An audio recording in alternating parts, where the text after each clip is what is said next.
You know what? I think I really do take my eyes for granted sometimes. And there's no holes in them, so that's a good thing, right? Yes, I'm growing fonder of having my eyeballs intact the longer that I run through this life. And now after watching The Home on a AMC Scream Unseen special pre-screening of this horror movie / thriller, I gotta say, it was one of the creepier movies that I've seen, and if you are not a person who enjoys watching trauma to someone's eyeballs, I feel like this might not be the one for you. Thank you for jumping into Movie Tactics with me today. We are going to do a no-spoiler review of The Home. This movie is just coming out this weekend, July 25th, 2025, starring Pete Davidson, John Glover, Ethan Phillips, and directed by James DeMonaco. It's about an hour and 37 minutes long. This movie, from the trailer, you kind of get a lot of what it's going to be about. It's a pretty standard thriller with the twists and the turns and then the big reveal at the end. And it has some horror aspects with a lot of blood and gore that you might anticipated from seeing the trailer. So it's a movie where if you are a little squeamish, or if you're worried about things like eyeballs and trauma to an eyeball or something, then it might be not great for you, or just wait for it to come out to rent or for streaming. That way you can stare at your phone or go to the bathroom during some of the crazy parts. I did see it ahead of its initial release. AMC does this really cool either Scream Unseen or Movie Unseen, depending on what type of movie it is. This one's a rated R, so you go into the movie at AMC on a random Monday or whatever it is, and you go and see a movie that has not been released yet, and it's going to be released in the next couple of weeks. And that's kind of neat because no one knows what the movie is. All they know is the rating. So it's rated R.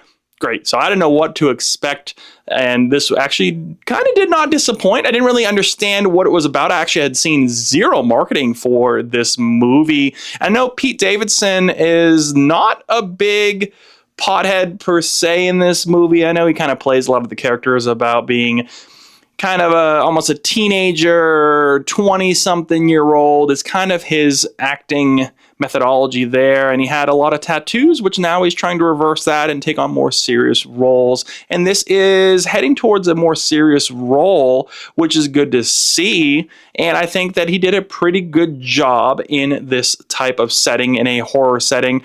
One thing I really did appreciate was they didn't rely heavily in this movie on jump scares. I mean, there was some suspense and thrill of this movie, but really it's about the story and the characters, and you don't really know what's going on. So I didn't seem bored at all. Usually one of the things I like to see in a movie is I don't want to have a lull point where I get really bored. I'm not talking about when someone's just talking for a while. If there's someone's talking and there's good dialogue and it's interesting, then of course you're actively listening, trying to understand the story. But if there's something where there's just like some filler and it's really quiet for a while, or there's some story building that really didn't need to be done, then you might get bored and you go to the bathroom, get some more popcorn, whatever it is. This movie seemed to handle that very well. The pace was done very well. And I thought, like I said, I think Pete did a great job at covering this story, and in his position in the movie, he seemed to do well at kind of portraying someone who would be at their wits' end with trying to figure out what they want to do in life, and is this it, and what can I do to kind of make the situation I'm in better and get out of this situation. Now, I will say there's some pitfalls in this movie in terms of that it is kind of a generic story in a way where you're kind of waiting to kind of see, all right, what's the big kicker here? What's going to happen? And it wasn't a whole bunch of comedy either. There's some little funny bits here and there maybe, but there wasn't something that would be for maybe everyone. This is definitely a suspense thriller only for the movie. I didn't hear the audience say a peep the entire time, and no gasps. So they didn't, like I said, they didn't rely a lot on jump scares, but there wasn't any like big, like shocking moments that people were like, oh, there were some ones where I was kind of like gripping the armrest a little bit because it was kind of gross just from a gore perspective. But I think they did a good job setting it up as a suspense thriller, and it would be a great streaming movie overall. I think that it's something that could entice someone to kind of watch all the way through. And the fact that it is not 2.5 hours or 3 hours, or under 2 hours, is good to see, because you don't really want too long when it comes to these scary movies. You want to kind of see where it ends up and what's the twist. And I enjoy the twist, and there's a fun part at the end of this movie that comes out of nowhere. Like, you understand, okay, now they're going to do this. You can get this done with this, and wow, okay, so they went there. So that was really cool to see that there was something that was a build-up over the whole movie, and at the very end, you get hit with this crazy scene. And I thought it was shot pretty well. It might have been a little blurry at times. It's not really an action movie per se, right? But it's probably a pretty low budget as well. It hasn't really been released yet, and it's kind of fluid right now what the budget would be. I'm curious to see how this movie does, though. So I'm going to give The Home a 75%. I think it's a watchable movie. Very suspenseful. I enjoyed the thrill of it. I enjoyed the story.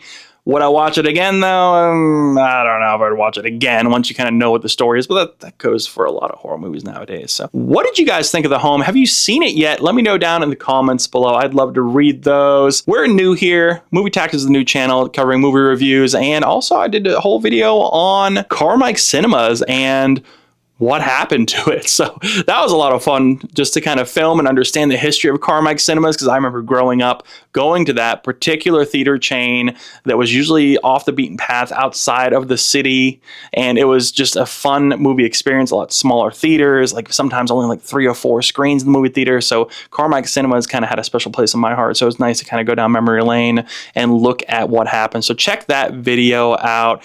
Thank you so much for tuning in with me today. We'll see you guys in the next movie review.